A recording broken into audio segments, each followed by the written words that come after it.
At dahil kuripot ako, gagawa ako ng sarili kong ice latte.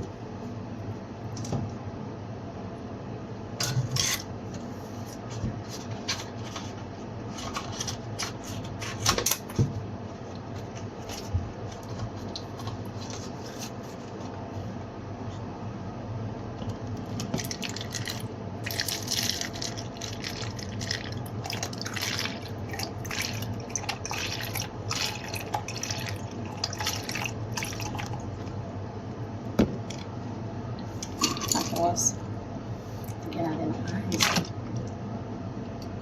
Tignan ko ang ice.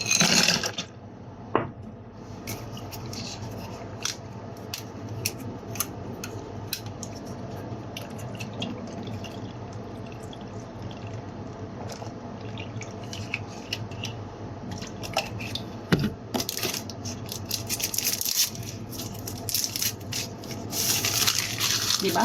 Kasi bumili ko sa labas. Meron akong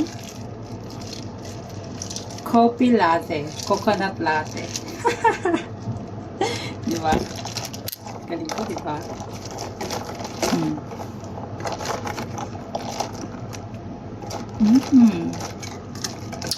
Sarap. Napadaan kasi ko kanina guys sa milk tea shop. Sabi ko parang ang sarap ng milk tea. Kasi sobrang init ba? Sobrang hot ng weather. So, sabi ko bumili kaya ako. Pero naisip ko, makakatipid ako kung ako na lang gagawa. Total, sabi ko, yelo lang naman ang kailangan ko. Saka yung milk. Meron naman akong coffee sa bahay, sabi ko. So, ngayon, meron tayong coffee latte. Coffee latte. Iced coffee latte. Actually, coconut pala to. Coconut latte. Iced coconut latte. Medyo social pa ng konti. Social ng konti. Ito guys, yung tinatawag yung TPDT. Bumili lang ako ng ice sa 7-Eleven. Tapos meron kami dito. Laging coffee. Diba? Makagawa ka na ganito. Bibili mo ito sa labas around 30 something. Kung ikaw na lang gagawa.